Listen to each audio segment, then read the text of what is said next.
Good morning students, मैं हूं आपका math teacher Vivek Mewada, Madhav senior secondary school Tonk. आज हम पढ़ेंगे चैप्टर 2 के बारे में, जो हमने पिछला प्रीवियस लेक्चर में पढ़ा था। हमने फॉर्मूले के बारे में डिस्कशन करा था कि फॉर्मूला नंबर 1, 2 और 3 में हमने इनवर्स ट्रिग्नोमेट्री के फॉर्मूले के बारे में डिस्कशन करा था।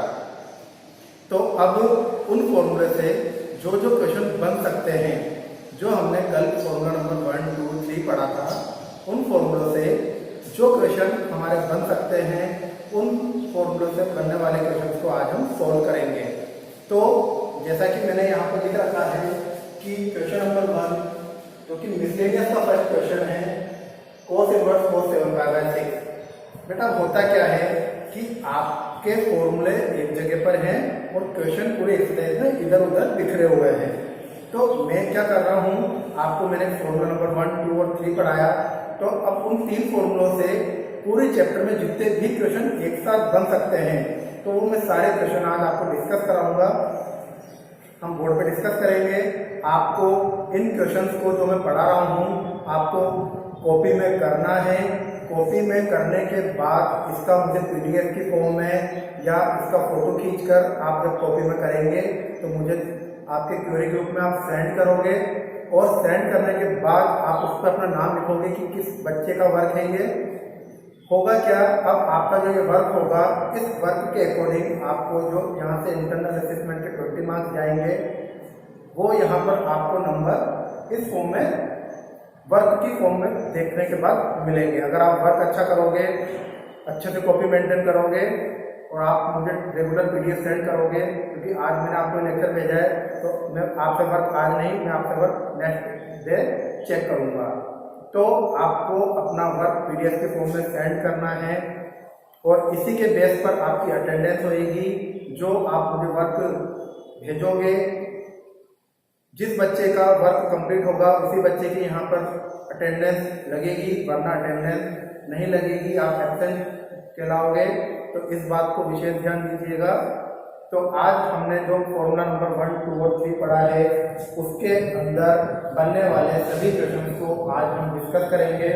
जब ये क्वेश्चन कंप्लीट हो जाएंगे तो हम नेक्स्ट फॉर्मूले की तरफ बाद में बढ़ेंगे। तो आज हम पढ़ते हैं, जैसा कि आपने देखा cos इनवर्स cos 7/6। अब मैंने कल आपको फॉर्मूला नंबर 1 कराया था, तो फॉर्मूला नंबर 1 में मैंने आपको एक फॉर्मूला लिखाया था cos इनवर्स cos x।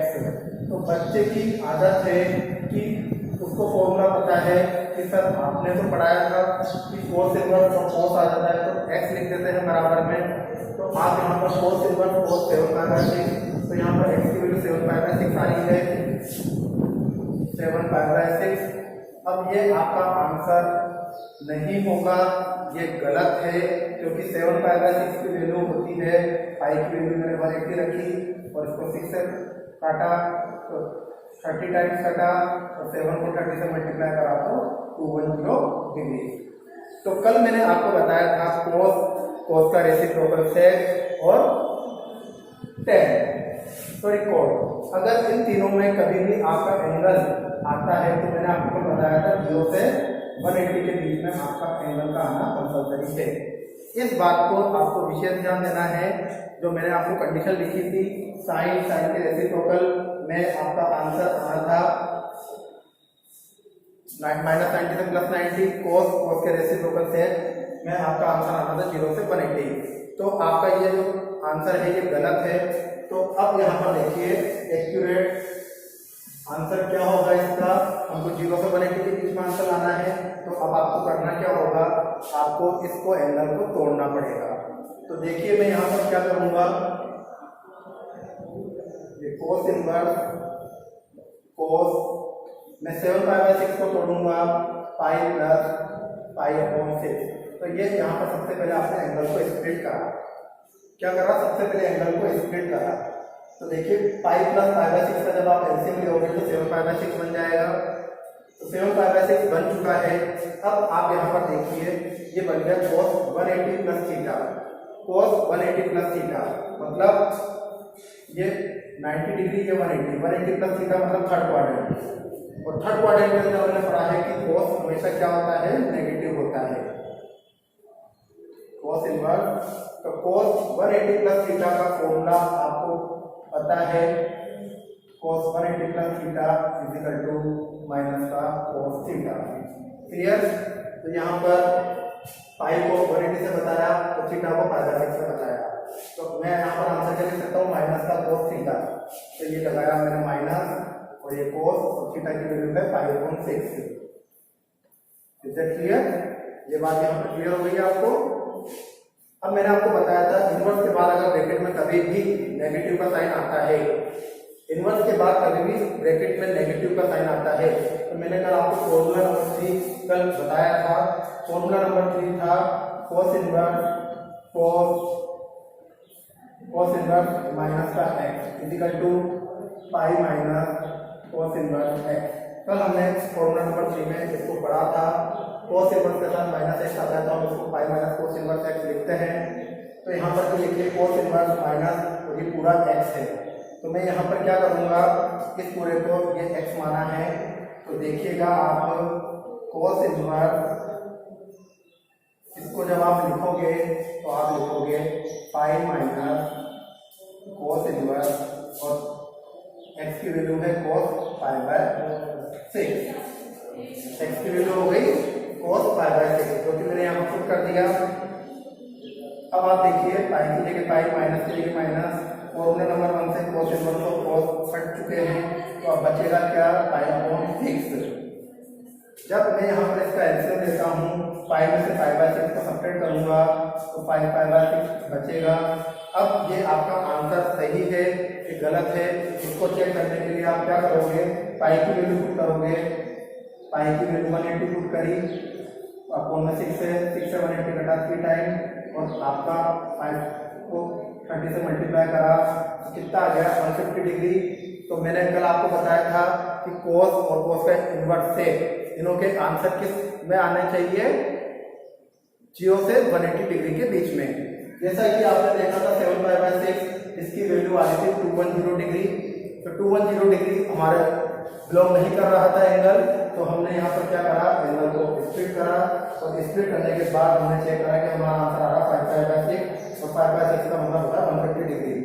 तो 150 डिग्री हमारा आंसर होगा, 5 पाई बाय 6 हमारा आंसर होगा। तो ये इसका एक्यूरेट आंसर है।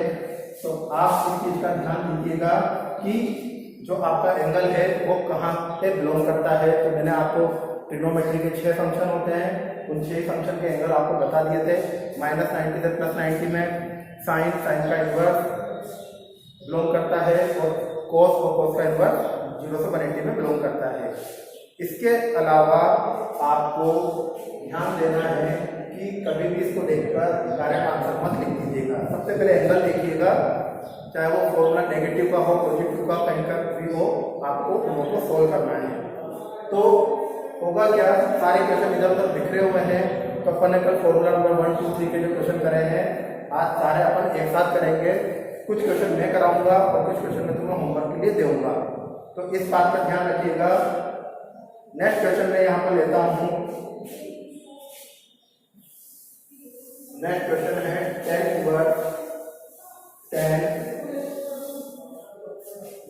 tan inverse 7 pi by 6। tan inverse 10, ऐसा करो इसको 13 पाई बाय 6 कर दो, है ना। tan इनवर्स 10 13 पाई बाय 6, ये भी आपको मिसलेनियस में मिल जाएगा क्वेश्चन। एंगल कुछ भी हो सकते हैं, आप तरीका सीखिएगा, एंगल पेपर में कुछ भी आ सकता है। और आज जो मैं आपको ये टॉपिक पढ़ा रहा हूँ बेटा, ये 1 नंबर का क्वेश्चन आपके बोर्ड क्लासेस में 101% आएगा। इस टॉपिक को एक साथ करिएगा और इससे बनने वाले जितने भी क्वेश्चन है सभी कर लीजिएगा, क्योंकि 1 नंबर का फिक्स टॉपिक है। तो देखिए अब नेक्स्ट क्वेश्चन 13 पाई बाय 6, तो यहाँ पर देखा 13 इंटू पाई की वैल्यू रखी 180 और ये 6, तो 6 से 180 कटा 30 टाइम, तो ये आपका आ रहा है 390 डिग्री। इसका आ रहा है 390 डिग्री। तो जैसा कि मैंने आपको बताया था कि 10 का आंसर कहाँ पर आना चाहिए, -90 से +90 के बीच में होना चाहिए। तो आपको यहाँ पर ध्यान देना है कि यह आपका आंसर गलत है। तो आपको एंगल को स्प्लिट करना पड़ेगा। तो एंगल के अंदर देखिए सबसे पहला काम होता है एंगल को तोड़िए। तो अब एंगल को तोड़ना है तो बताइए क्या करा जाए। 2 पाई प्लस 5/6, तो ये हो गया 360 प्लस 30। 2 पाई का मतलब हुआ 360 प्लस और 5/6 का मतलब हुआ 30, तो ये हो गया 360 प्लस 30। क्लियर है? 360 प्लस 30 तो 390 हो गया है। तो अब देखना है कि 360 प्लस 30 कौन से क्वाड्रेंट में आता है। ये 11th क्लास का बेसिक है जो आपको पढ़ाया गया था ट्रिग्नोमेट्री में। देखिए यहाँ पर 2 पाई का मतलब 360 और ये 30, तो ये वाली क्वाड्रेंट 90 का, ये 180 का, ये 270 का, ये 360 का। तो 360 में अगर मैं कुछ एंगल ऐड करूंगा 30 डिग्री, तो ये आ गया मेरा फर्स्ट क्वाड्रेंट। क्या आ गया? First quadrant.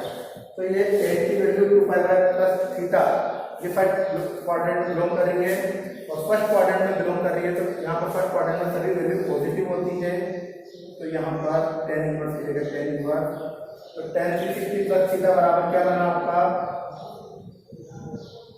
tan 360 plus theta equal to tan theta ही बना। तो 2 पाई का मतलब 360 और थीटा की वैल्यू π/6, तो मैं यहाँ पर लिख सकता हूँ tan 360 प्लस थीटा पर tan थीटा और थीटा बराबर π/6। क्लियर है? अब यहाँ पर देखिए tan इनवर्स और tan फॉर्मूला नंबर 1 से यहाँ पर कैंसिल हो गए हैं। tan इनवर्स और tan फॉर्मूला नंबर 1 से कैंसिल हो गए हैं। तो अब यहाँ पर आपके जो बचा एंगल वो है π/6 और π/6 होता है 30 डिग्री। और जो मैंने आपको tan की रेंज बताई है, tan इनवर्स की जो रेंज बताई है वो उस रेंज में बिलोंग कर रहा है। मैंने आपको एंगल की रेंज लिखा रखी है, तो उस रेंज में आपका 30 डिग्री आ रहा है, तो आपका आंसर करेक्ट है। स्टार्टिंग में आपको यहाँ पर बताया गया था ये 390 डिग्री है। अगर आप इसमें फॉर्मूला नंबर 1 लगा देते तो tan inverse tan x equal to x, तो ये आपका आंसर गलत हो जाता, क्योंकि जो आपको एंगल बताए गए हैं उसी एंगल के बीच में आपका आंसर आना चाहिए। इस बात का ध्यान रखिएगा। ओके, अब मैं आपको एक नेक्स्ट क्वेश्चन कराता हूँ, उस पर भी फोकस करिएगा। ये भी आपका मिसलेनियस का ही क्वेश्चन है। इसके अलावा अब जो क्वेश्चन करा रहा हूँ उस क्वेश्चन को करने के बाद मैं आपको 2-3 क्वेश्चन लिखूंगा। उस क्वेश्चन को आपको बोर्ड पे कॉपी में करना है। नेक्स्ट क्वेश्चन है आपका example number 19, example number 9, sine inverse sine 3π/5, sine inverse sine 3π/5। ये आपके बुक में एग्जाम्पल नंबर 9 दे रखा है। तो अब देखिए आपको देखते ही लगेगा कि फॉर्मूला नंबर 1 है, तो हम डायरेक्ट आंसर 3π/5 लिख देते हैं, लेकिन ये गलत है बेटा। मैंने आपको बताया है साइन की वैल्यू -90 से +90 के बीच में बिलोंग करती है। तो ये 3 पाई का मतलब 180 और 5, तो 5 के टेबल में 180 कितनी बार कटा? 35 टाइम्स, और ये आ गया आपका 105 डिग्री। तो मैंने साइन की रेंज बताई है -90 से +90, तो ये आपकी रेंज से बाहर निकल गया, तो मतलब कि ये यहाँ पर गलत है। तो आपको करना क्या होगा? अब आपको एंगल चेंज करना पड़ेगा। तो एंगल चेंज करने के लिए 11th क्लास का कंसेप्ट आपको फॉलो करना पड़ेगा। तो 11th क्लास में हमने एंगल को स्प्लिट करना सीखा था। तो sin 3/5 को जब आप स्प्लिट करोगे तो स्प्लिट करने के लिए आप इसको लिख सकते हो π - 2π/5,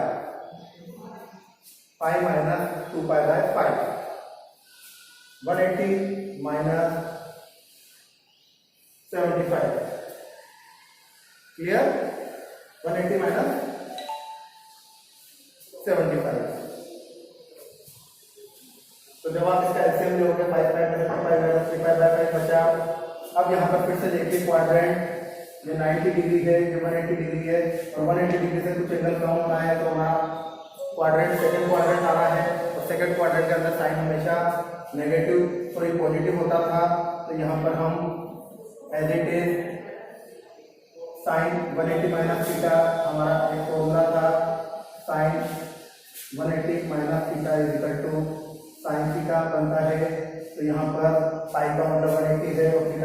2π/5 है। तो मैं यहाँ पर लिखूंगा sin 180 minus theta is equal to sine theta. तो ये साइन थीटा पुट कर दिया, थीटा बराबर 2π/5। साइन इनवर्स से साइन को फिर काटा तो देखा यहाँ पर क्या बचा 2π/5। तो ये 2π/5 का मतलब हुआ आपका -90 के +90 के बीच में आपका एंगल आ गया है। तो इसको करने के बाद यह आपका आंसर कहलाएगा 2π/5। बुक वाले ने इसको अलग मेथड से कर रखा है, मैं जो आपको मेथड बता रहा हूँ उस मेथड से आप क्वेश्चन को सोल्व करिए, आपको इजी रहेगा। इसके अलावा मैं आपको कुछ क्वेश्चन देना चाहता हूँ, आप उन क्वेश्चनों को घर पे होमवर्क के फॉर्म में करिएगा। एक है आपका 2.2 एक्सरसाइज का क्वेश्चन नंबर 17, 2.2 एक्सरसाइज का क्वेश्चन नंबर 17, क्वेश्चन नंबर 19। इसके अलावा आप जो मैंने फॉर्मूला नंबर 1, 2 और 3 पढ़ाया है उसको देखकर आप 2.1 एक्सरसाइज कंप्लीट कर सकते हो। तो आज का होमवर्क है 2.1 एक्सरसाइज कंप्लीट और 2.2 एक्सरसाइज का क्वेश्चन नंबर 17 और 19। ये क्वेश्चन फॉर्मूला नंबर 1, 2 और 3 से बेस्ड है। इन क्वेश्चनों को आपको सोल्व करना है और सोल्व करने के बाद आपको पीडीएफ की फॉर्म में इसको मुझे सेंड करना है। उसी के अकॉर्डिंग आपके मार्क्स मिलेंगे, इस बात को आपको ध्यान देना है। Okay, goodbye, have a nice day.